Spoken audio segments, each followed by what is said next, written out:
Hello, everyone. It's Dr. Cary Yurkiw. Welcome to today's webinar on motivation. And today we're talking about what motivates athletes, what motivates health professionals, what motivates somebody to write a book. And I'm going to talk about people that we've dealt with, the clients that we have here at True North, and what motivates them to do what they do. So thanks again for joining us here on YouTube Live, as well as Instagram Live. It's great to have you with us, and we're going to spend the next 10 or 15 minutes just going over motivation and what motivates people. So motivation is basically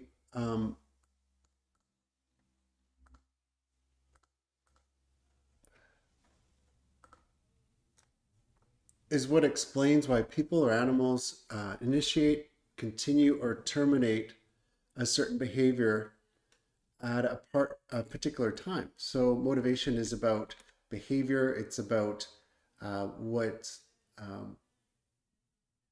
drives people, and motivational states are common, and they're understood as forces acting within the great agent that create a disposition to engage in a goal-directed behavior. So if you're someone who wants to do something, maybe you have a goal or a dream, motivation is kind of the fuel that that gets your energy going, gets you want to act out on some of the dreams and the goals that you have. So motivation is an emotion, and it's an intention to act out a certain desire that you have.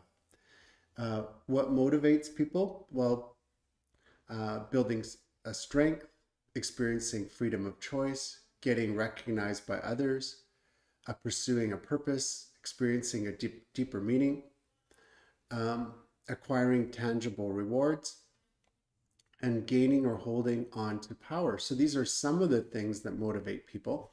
And if you're a health professional, it's probably pursuing a purpose, like helping people with their health, improving their health. If you're a runner, it might be to get in better shape. If you're someone who is motivated by money, getting a tangible reward, it could be financial, it could be a promotion. Those are ways or things that really motivate people to get active and get going and to move towards their goals. What demotivates people or a team? So you make your team do all your work, but you steal all the credit. Micromanaging people demotivates people. Being disorganized, changing your mind, or constantly shifting your priorities, and being unclear about what you want to accomplish. So these are ways that you or people around you can become demotivated. So it's really important to identify these points when you're working in a clinic or a practice, in a hospital. If you're working with a trainer or a coach, if you're an athlete that you're running or you want to do a marathon, working with publishers, working with someone who is trying to help you lose some weight. These are very important things to keep in mind, because if you focus on the things that can really motivate you or your team, like building competencies and strength, getting recognition and giving recognition if you're a team leader, pursuing a purpose, experiencing a deeper meaning, so really looking at the underlying the reason why you're doing what you do. This can be very motivating for a staff and a team. So this is a very important topic today we're talking about, and so motivation is something that people do struggle with from time to time, and identifying what the key motivators are and then staying away from things that demotivate is important. In my book, Success in Private Practice, I talk about motivating factors. I'm just going to skip over there to the book and go over what the factors are that motivate people and health professionals. So I'm just going to read from that uh, chapter on motivation. Just going to skip down there. And we're going to talk about different things that motivate people that are healthcare providers. So I'm just going to get over there to motivation. And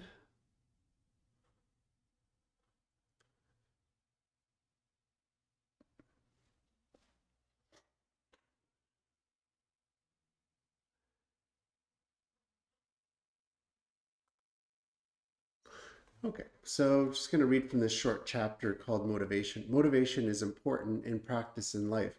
Motivation is the reason a professional does something in practice. It can be for the good of the patient. Doctors want to help people to feel better. But what happens when you get busy and you have enough new patients? What's the motivation to help more people? So that's where you want to think about maybe expansion or hiring an associate, bringing on some partners, or setting up other clinics just to keep the process moving, keep yourself growing, and staying motivated. There are practitioners that are satisfied with the level of their practice right now. I challenge you to keep growing and to find ways to expand. Don't become complacent. You may not be able physically to see more patients, but you can train other health professionals to help in your clinic. Look for an office manager that can help you manage the administrative duties. That'll free up some of your time, and delegation is really important. People that can work for you and take responsibility to free you up and do what you do best.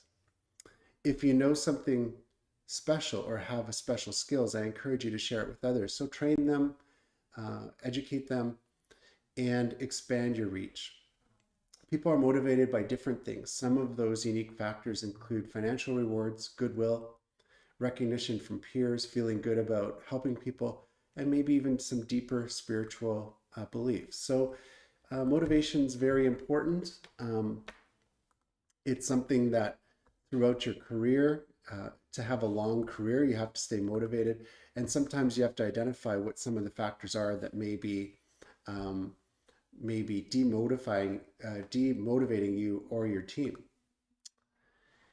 If you're interested in our consulting services, our coaching services, we help health professionals make good business decisions. And with their practice, we help athletes and runners that are motivated to, let's say, run a half marathon or their first race. People want to lose weight and get in better shape, or people that even want to write a book, like the book that I showed you that's on Amazon. We help by doing consultations, and we offer 15 and 30-minute consultations. And then if it's a good fit, if you're a good fit for our service and we're a good fit for you, we're going to be beneficial to you and your business, then we offer follow-up sessions.